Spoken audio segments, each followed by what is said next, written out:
For the next few lessons, we'll be covering the topic of statistics. As you probably remember from previous years, statistics is a huge topic in itself, and we could spend an entire year or more. Some people study only statistics at varsity and become statisticians. So we're going to spend just a little bit of time on this topic, but know that there's a lot more that could be covered. It's the science of collecting, organizing, presenting, analyzing, and interpreting data to assist in making more effective decisions. So for you in grade 10, there are quite a few things that you need to have covered by the time we finish this topic of statistics. Today, we're going to discuss representing data. Most of this was covered last year in grade 9 or previously. Next lesson, we'll do measures of central tendency. This is specifically for ungrouped data. We'll talk about what that means. Again, you did this in grade 9. That's your mean, median, mode. We'll then move on to the grade 10 topics. These are the new things. So we'll do measures of position, quartiles, percentiles. We'll represent these in a new type of chart called a box and whisker diagram. We'll talk about other measures of dispersion. You already know range, but we'll talk about some others. And then lastly, we're going to introduce grouped data and how you can figure out the mean, median, and mode when we are grouping data. You'll remember that when we are handling data or when we're doing statistics, there's a whole cycle that we go through. So again, this is something that people study for years and years to become experts at, to become statisticians. A statistician or somebody who works with data will start by asking a question. This is the topic of study. So for example, if you work for the president, you might be interested in finding out what the population thinks of the current president. If you work for a business, say you work for Cape Union Mart, you might be interested in finding out if your customers are satisfied with the service you're providing. So we always start with a question. We then collect information via surveys, questionnaires. We need to organize that data in some sort of form that we'll be able to use. So we talked last year about tallies, frequency tables, and stem and leaf plots. We summarize those data in terms of mean, median, mode, range, and other measurements. We can then graph the data, and there's a whole bunch of types listed here that you should be familiar with. We then look at all of these summaries and measurements and graphs, and we interpret. And we interpret to try and answer the question that we posed. Are people in favor of the president? Are the customers at Cape Union Mart satisfied?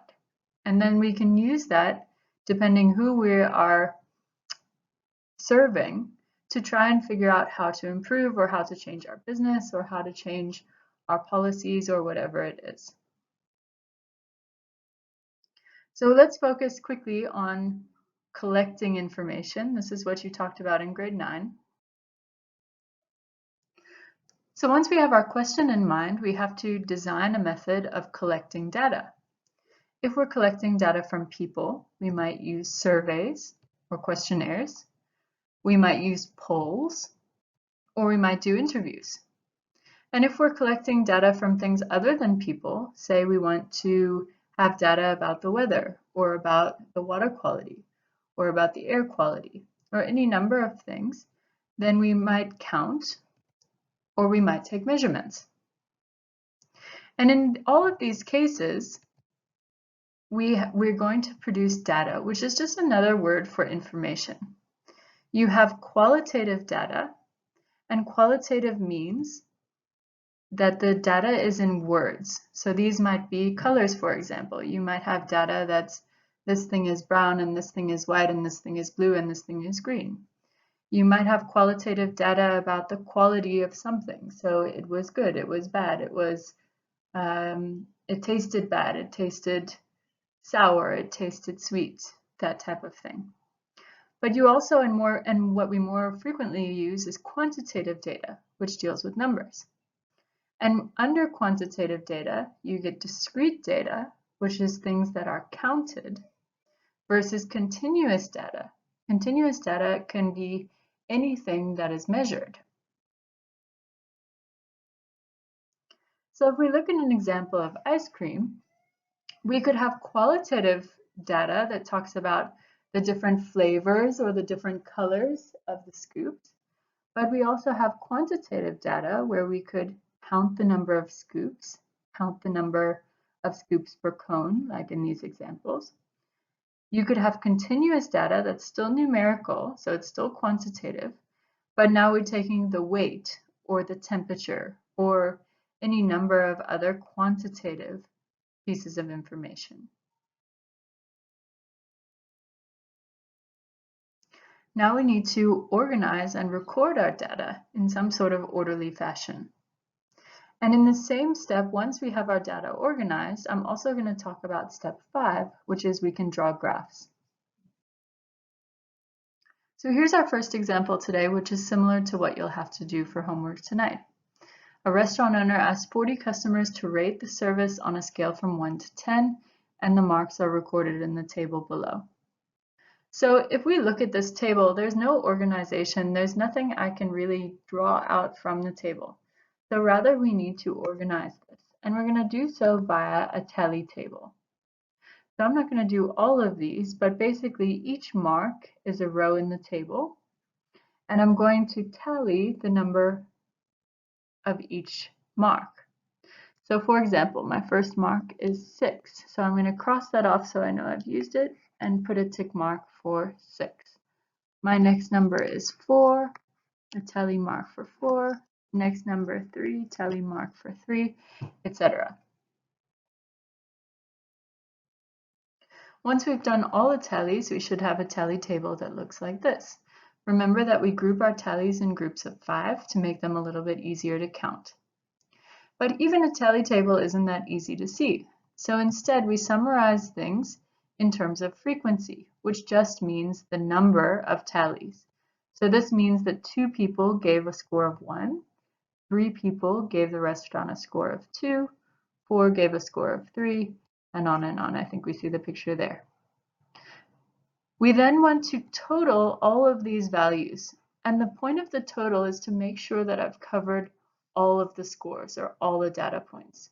If this total adds up to 39, it means that I've missed something, and that's really important to pick up. We'll also use this total at the bottom of the table when we do summary statistics.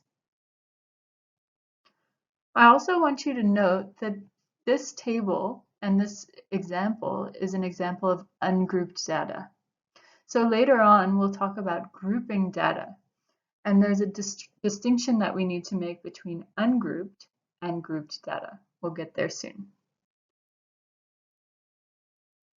Okay, this is the same data, except represented in a bar graph. So we know that a bar graph can have either vertical or horizontal bars. The bars don't touch each other. We use bar graphs for discrete numbers, so things that we can count, and categories. So in the next example, I'll show you one that's in terms of categories. Don't forget, in all of your graphs, you need to label each axis the x and the y axis, and you need a title that relates the x and the y axis. So what I mean by this is my descriptive title at the top relates the frequency, which is on my y axis, and it relates service ratings, which is on my x-axis. So my title relates the two quantities in the x and the y-axis. Here's a different example of a horizontal bar graph. But again, these are in terms of categories. So each province in this case is a different category. And we can use this type of graph to compare the different categories, in this case, its provinces. You also get bar graphs that are called compound bar graphs. And a compound bar graph is one where the bars are next to each other. In this case, they are touching each other, but there's a gap between the different categories. So in this case, there's a gap between all the different provinces. And this is useful when comparing different sets of information about related topics. So I can see there's a whole lot of information to digest in this one graph.